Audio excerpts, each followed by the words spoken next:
तारापीठ का famous lighting and decoration है। ये लाइट्स ऐसे लग रहे हैं दिखने में जैसे कि ये लाइट्स मूव कर रहे हैं। This is creating a sensation of motion, जैसे कि ये लाइट्स एक जगह से दूसरी जगह पर जाते हुए दिख रहे हैं। तो ये एक बहुत ही सुंदर नज़ारा है और ये सिर्फ आपका इल्यूजन है, ये लाइट कहीं जा नहीं रहे हैं। सच तो ये है कि एक लाइट एक टाइम पे ऑन होता है और थोड़ी देर में बंद हो जाता है, जैसा कि हमारा लॉजिक गेट सिस्टम है। आइदर ये ऑन होगा या ऑफ होगा। जिस टाइम पर ऑफ हो जाएगा आपको ये लाइट मूव करता हुआ लगेगा। This is an illusion. Light एक बार ऑन हो रहा है, एक बार ऑफ हो रहा है, लेकिन आपको दूर से ऐसा लगेगा कि जैसे लाइट एक जगह से दूसरी जगह पे मूव कर रहा है। तो ये बहुत ही इंटरेस्टिंग एक साइंस का एक एप्लीकेशन है। साइंस का एप्लीकेशन जब तक आपको समझ में नहीं आता वो दिखने में चमत्कार जैसा लगता है, पर जब आपको इसका रीज़न समझ में आ जाता है तो ये बहुत ही आसान लगता है। आप इसे पास में से देख सकते हो। ये लाइट एक बार ऑन हो रहा है, एक बार ऑफ हो रहा है, ऑल्टरनेट लाइट्स। पास वाला लाइट ऑन हो रहा है, ऑफ हो रहा है, लेकिन आपको दिखने में ऐसा लगेगा कि लाइट इधर से उधर जा रहा है। तो ये है साइंस का चमत्कार, जिसे हम इल्यूमिनेशन कह रहे हैं और जिसे हम लाइटिंग एंड डेकोरेशन कह रहे हैं, या एक तरीके से एक मिरेकल है। अब ये डिज़ाइन किसने किया है वो तो मुझे नहीं पता है, पर ये बहुत सुंदर है, डिज़ाइन भी बहुत सुंदर है, इसका थीम भी बहुत प्यारा है। पर क्योंकि ये मूवमेंट है इसीलिए इस थीम को और भी ज़्यादा ताकत मिल रही है। ये इस तरह के पेंटिंग्स बहुत होते हैं लेकिन लोग इग्नोर करते हैं, पर जब ये लाइट्स के साथ दिखाई देता है तो एकदम से आपको अट्रैक्टिव दिखता है। अब ये एक पेड़ है जिसके ऊपर एक मुकुट रखा हुआ है। ये शायद वो पेड़ है जहाँ पे माँ तारा का जो तृतीय नयन है वो आके गिरा था, उस पर हमने मुकुट पहना दिया। तो इससे ये मतलब है कि शिमुल तला में ये शक्तिपीठ स्थापित है। और इसका क्या मतलब है, ये ऊपर की तरफ जा रहा है। ऊपर आप देख सकते हैं, ऊपर से लाइट्स नीचे की तरफ आ रहे हैं। अब मुझे इसका मतलब नहीं पता, ये तो वही बता सकता है जिसने ये डिज़ाइन किया है, लेकिन मैं थोड़ा गेस करूं तो ये समय को दिखा रहा है कि समय भी भगवान के इशारे के हिसाब से समय भी घूमता है। तो माँ तारा के हिसाब से अपने टाइम एंड डिस्टेंस, जिसे कहते हैं डिस्टेंस टाइम का जो इक्वेशन है वो भगवान के हिसाब से चलता है। भगवान के हाथ में डोरी है और उसी हिसाब से ये घड़ी घूम रही है। ये मतलब मैंने निकाला है, पता नहीं सही है कि गलत है। अब ये दूसरा, यहाँ पे भी पेड़ के ऊपर मुकुट, पेड़ को मुकुट पहना दिया है। और यहाँ पे हमारा एक गदा है, हनुमान जी का गदा। हनुमान जी का गले से जो लाइट्स निकल रही है वो ऊपर की तरफ जा रही है और माँ तारा का जो लाइट है वो एक ही जगह पे स्थिर है। ये 360 डिग्री पे निकल रही है पर वहीं से कहीं से जा नहीं पे स्थिर है। इसका मतलब जो शक्ति है वहाँ पे स्थित है। हालांकि जो गदा से जो शक्ति निकल रही है ये ऊपर की तरफ जा रही है।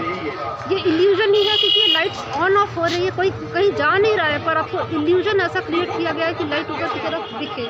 पर इसका रीज़न, हर चीज़ के पीछे एक रीज़न है। ये इल्यूजन भी क्यों क्रिएट किया गया है, हर चीज़ के पीछे रीज़न है। अब ये आपको गदा दूर से मोर की तरफ दिखाई देगा, हालांकि ये गदा है। और यहाँ पे मैंने कहीं मोर देखा तो नहीं है, पर यहाँ से 10 किलोमीटर दूर मयूरेश्वर है। ये समय की गति है जो कि भगवान के हिसाब से घूमती है। भगवान के हाथ में समय का चक्र है, वो चाहे तो कभी भी समय को रोक सकते हैं। और इसका उदाहरण हमको भगवद गीता में भी मिलता है कि भगवान ने कुछ समय के लिए काल चक्र को रोक दिया था। जब कृष्ण को पार्थ को श्लोक सुनाने थे तो कुछ समय के लिए उन्होंने सब समय को अपने कंट्रोल में किया था और समय उस टाइम पर नहीं आगे बढ़ रहा था। मतलब जो आपका एक प्रोवर्ब है कि समय चले जाए नदी सोचे पाए वो, लेकिन इसका एक अपवाद भी है। कुछ समय के लिए भगवान ने समय को रोक दिया था और समय एक ही जगह पे स्थिर हो गया था, वो नदी के स्रोत से नहीं बह रहा था। ऐसा महाभारत में हुआ है युद्ध के टाइम पर।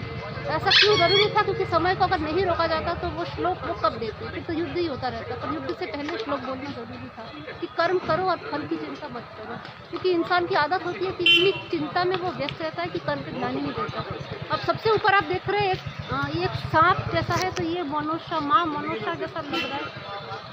ये माँ मनोषा का छत्र छाया है जो शिव जी के शिवलिंग पर जाता है, तो एक सांप बना रहता है, तो इसे आप शेषनाग भी कह सकते हैं।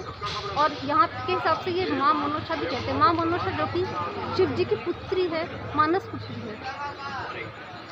ठीक है। तो इसमें हम कितनी सारी चीज़ें देख पा रहे हैं। एक हमारा समय का चक्र, एक हमारा नाग, शेषनाग भी बोल दीजिए या माँ मनोषा बोल दीजिए, और इसके अलावा हनुमान जी का गदा जो मोर के जैसा, मोर के मुकुट के जैसा दिखाई दे रहा है।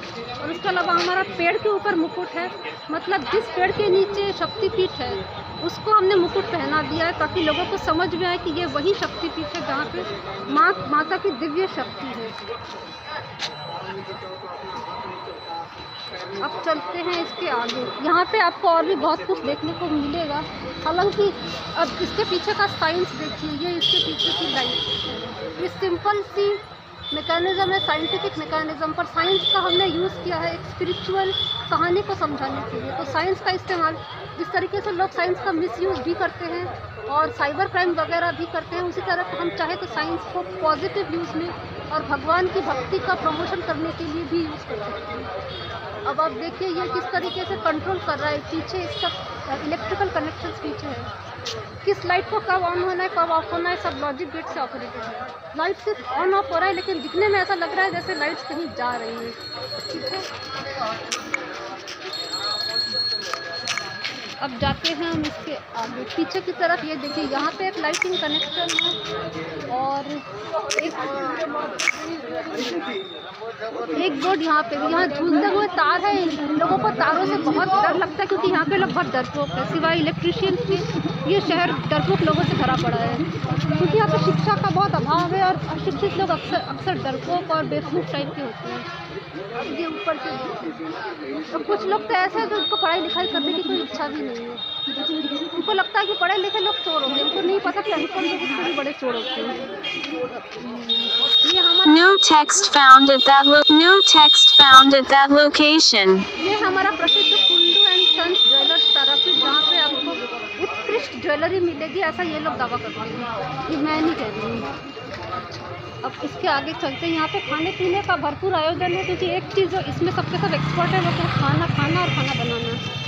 अब ये देखिए ये सुंदर, अक्सर मैं कहती हूँ कि यहाँ के लोग सिर्फ खाते हैं और बनाते हैं, ऐसा नहीं है क्योंकि अगर आप यहाँ का लाइटिंग एंड थीमेटिक लाइटिंग देखेंगे तब समझ में आएगा कि ये रियल टैलेंट कहाँ है तारापीठ का। इसके पीछे अगेन ये लाइटिंग एंड डेकोरेशन को कंट्रोल कर रहा है, तो धन्यवाद उस इंसान का जिसने इतना अच्छा पैटर्न बनाया और उसके पीछे का ये जिस तरीके से उसने अपनी कहानी को प्रदर्शित किया लाइट्स के यूज़ करके, उसने साइंस का पॉजिटिव, विज्ञान को किस तरीके से हम इंसान की भलाई के लिए यूज़ कर सकते हैं ये उसने प्रदर्शित किया। तो many thanks to that lighting designer. तो यहाँ की अद्भुत लाइट्स है।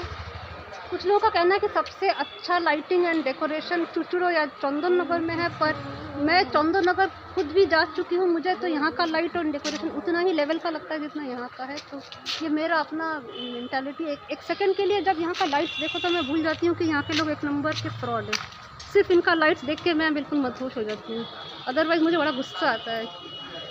ये देखिए ये लोटस है, ये हमारा नेशनल फ्लावर भी है और ये तारापीठ का रिप्रेजेंटेटिव है। यहाँ पे आपको जगह जगह पे पद्म कुकुर यानी कि पद्म फूले कुकुर मतलब लोटस के फॉर्म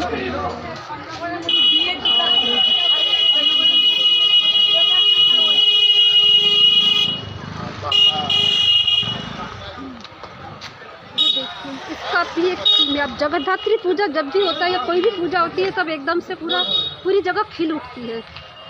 ऐसा हम भूल ही जाते हैं कि अदरवाइज़ यहाँ की हालत बहुत टाइट है, बहुत अशिक्षा है यहाँ पे, पर जब भी कोई फेस्टिवल होता है यहाँ का माहौल बिल्कुल चेंज होकर बिल्कुल वर्ल्ड क्लास लेवल पर आ जाता है। अब इसके आगे चलते हैं। अभी हम 10:30 मिनट हो गए हैं पर अभी भी मेरा वीडियो ख़त्म नहीं हुआ है। इसके आगे देखिए अब इसका क्या मतलब है। ये भी समय का चक्र है जो कि भगवान के हाथ में है। ये ऊपर भगवान नारायण है जिनका रिप्रेजेंटेटिव ये कमल का फूल है। तो देखिए कितनी सुंदरता से डिज़ाइनर ने सब कुछ तैयार किया है। देखिए पीछे का सर्किट भी दिख रहा है, कितना सुंदर है, कितना अद्भुत दृश्य है, कितना अच्छा मेल है साइंस और स्पिरिचुअलिज्म का। ओके, ये सबसे बेस्ट पार्ट है तो मैं यहाँ पे एंड करती हूँ। Thank you so much. Shutter.